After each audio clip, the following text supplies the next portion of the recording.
안녕하세요. 저는 하도사 저는 배 목사입니다. 신학 이슈 시작합니다. 네, 시작합니다.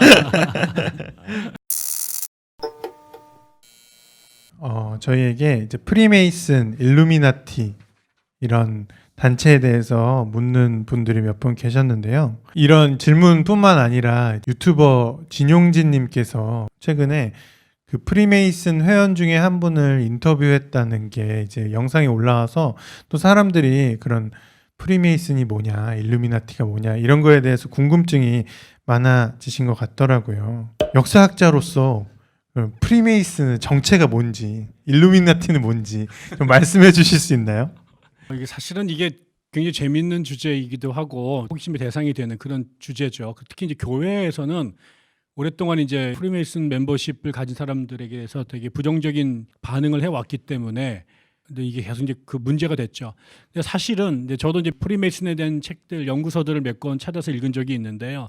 도대체 이게 언제 어디서 나왔는지에 대해서는 명확하게 아는 사람은 없습니다. 이게 여러 가지의 설들이 이제 추측처럼 나타나게 되는데 제일 뭐 오래된 것 중에 하나가 이집트의 석공들 조합에서 뭐 기원하지 않았느냐 이런 얘기도 하고 또 어떤 사람들은 솔로몬 성전을 그 지었던 그 사람 중에 이제 히람 아비프라는 사람인데 그 사람이 비명 행사를 하는데 그 사람을 추모하는 또 그런 거기도 역시 그 솔로몬 성전을 짓는 석공들 그룹이었을 거라고 보고 또 어떤 사람들은 고대 그 그리스의 철학자였던 피타고라스가 이제 수학자이면서 밀교 비밀 종교의 교주였는데 이런 여기서 또 연관된 게 아닐까 이런 주장을 하는 사람도 있어요.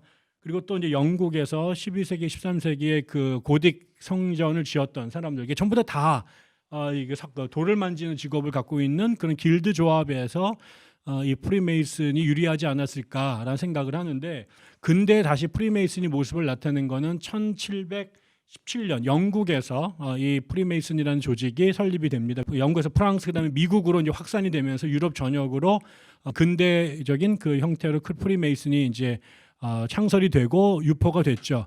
주로는 이제 영국하고 미국에서 프리메이슨들이 상당히 번성했던 것으로 알고 있고요. 사실은 그 인도주의적인 박애주의 이런 것을 추구하는 그런 사교 집단입니다. 근데 이제 그 초창기에는 음모론이 됐던 이유는 기본적으로 공개적으로 다른 조직처럼 회원들을 모집하지 않아요. 그래서 이제 암암리에 아는 사람들끼리 이렇게 그 몰래 연줄을 타서 메이슨에 들어가다 보니까 가고 싶다고 아무나 들어가지 않으니까 이제 사람들이 쟤들 뭐지 이런 고민을 하게 된 거고 또 여성들은 회원으로 받지를 않았어요. 그다음에 또 그런 단체들의 되게 중요한 규율 중에 하나가 안에서 일어난 얘기를 밖에서 함부로 떠들지 않게끔 하는 거예요. 그러니까 누가 회원으로 들어가는지 잘 모르고 또 들어간 사람들도 밖에 나가서 자기네들 얘기를 안 하니까 여러 가지 이제 그 추측이 난무하게 되면서 뭐 세계 정부를 세워가지고 세계를 정복하려고 한다. 뭐 종교적으로는 악마를 숭배하거나 반기독교적인 주장을 한다. 이래서 초창기부터 카톨릭에서도 대단히 이 단체를 위험하게 생각을 했고, 그다음에 개신교에서도 이런 프리메이슨을 비롯한 비밀결사 단체의 목사들이나 신자들이 가입하는 것을 법으로 금지하는. 이런 것들이 이제 옛날부터 있었던 거죠. 이게 이제 제가 알고 있는 프리메이슨에 대한 이야기고요.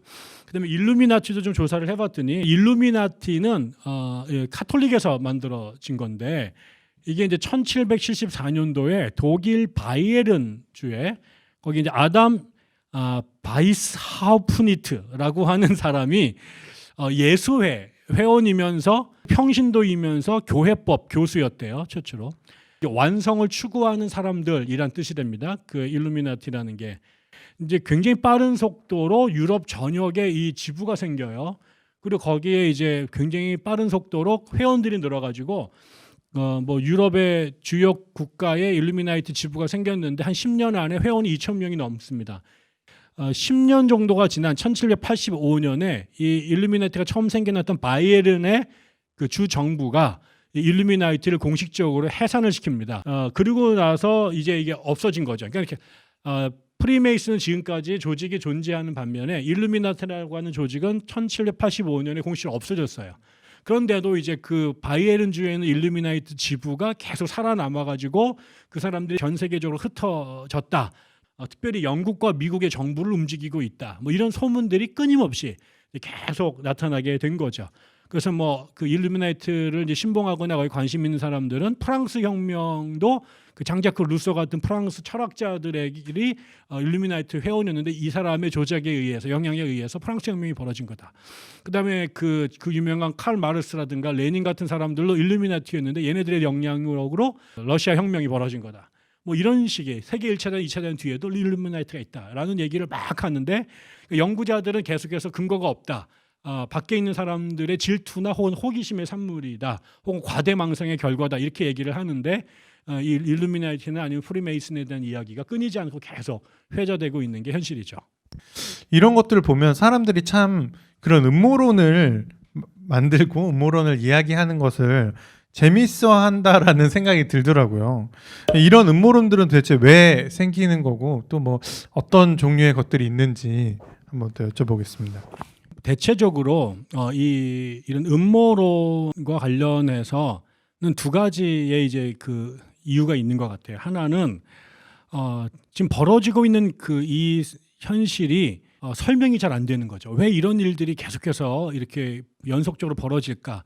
근데 이게 그냥 우연히 벌어진 게 아니라 분명히 뭔가 뒤에 컨트롤 타워가 있는 것 같다. 그래서 현실을 설명하려고 하는 그런 것이 이제 상상력과 만나면서 만들어진 것일 수도 있고요. 또 하나는 그 오랫동안 음모론은 기존의 기득권 세력들이 그러니까 기존의 세력을 잡고 있던 왕조라든가 정권이라든가 어떤 특정한 어떤 힘들이 자신들의 그 지위가 그 위협받거나 심각하게 붕괴될 위기에 처했을 때 일종의 그 희생양으로 이런 것들이 우리의 문제가 아니라 아까처럼 그 배후의 어떤 사람들의 그 연결돼 있다. 이런 얘기들이 끊임없이 나타나게 됩니다. 그래서 이제 그 교회사에서도 보면 일종의 음모론의 그 주축 세력이라고 이게 그 거론됐던 그룹들이 있어요. 예를 들어서 이제 유럽에서 오랫동안 음모론의 희생자가 누구였느냐? 그건 유대인들이었습니다. 그래서 이제 그 카톨릭교 안에서 이제 마녀 사냥을 시작을 하고 그다음에 또 종교 재판 같은 것들을 열었을 때 예를 들면 이제 15세기에 스페인이 800년 동안 그 이슬람의 지배하에 있다가 레콩키스타라고 하는 재정복을 거쳐서 다시 기독교가 그 스페인 대륙을 다시 장악하게 됩니다. 근데 그 이베리아 반도 지금 스페인이 있는 그 땅의 남부 지역에 800년 동안 무어족이라고 하는 이 이슬람 사람들이 들어와가지고 지배를 했거든요.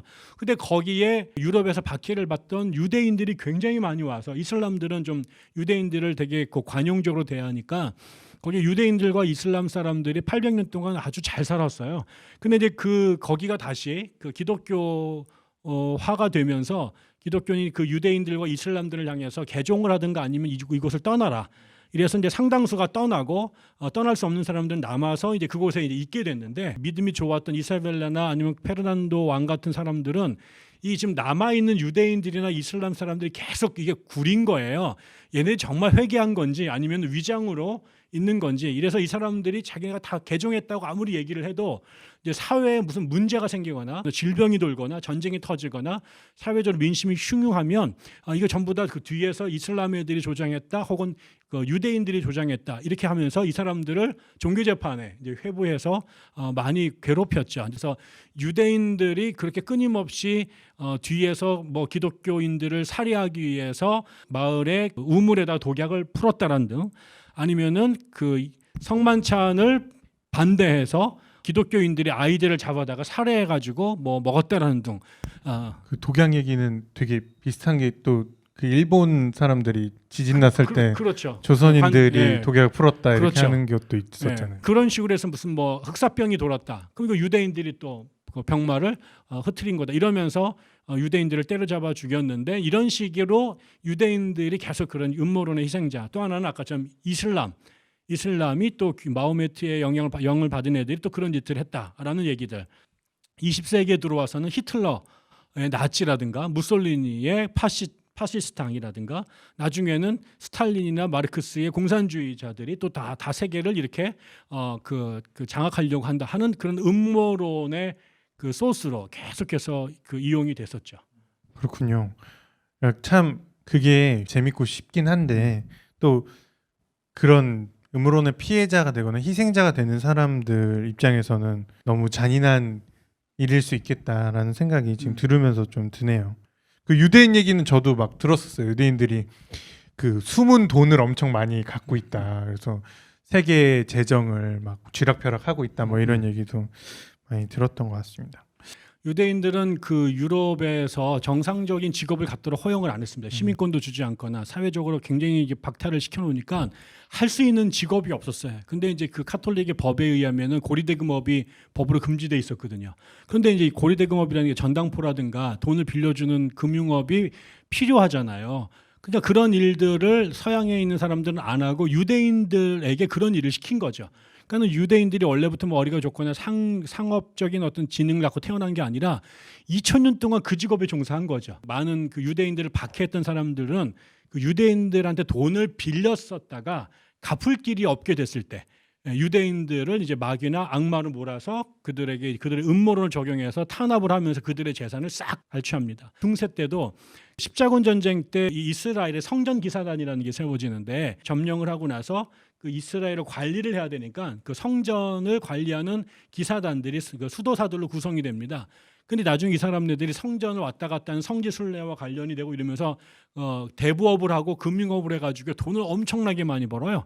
근데 이 사람들이 프랑스 임금한테 돈을 굉장히 많이 빌려줬는데 필립 4세라는 왕이 이 돈을 이제 갚을 길이 없게 되고 돈이 필요하게 되니까 갑자기 이 성전 기사단을 그 악마의 집단으로 마녀 집단으로 몰아가지고 거기에 대장들을 다 죽이고 얘네들의 재산을 싹 뽑습니다. 요게 그때 이제 음모론이 사용되는 오랫동안의 하나의 패턴 중에 하나라고 보여지는 거죠. 네, 그래서 마지막으로 이런 음모론들에 흔들리지 않고 우리가 어떤 바른 신앙, 바른 어떤 기독교적 가치를 갖는 방법은 무엇이 있을지 목사님께서 한마디 부탁드립니다. 저는 건전한 의미에서 이 땅의 기독교가 여기 하나님의 나라가 이루어지기 위해서 복음으로 사람들을 변화시키고 그런 연대를 하고 그래서 이 땅에 좋은 세상을 만들려고 하는 이런 의미의 음모.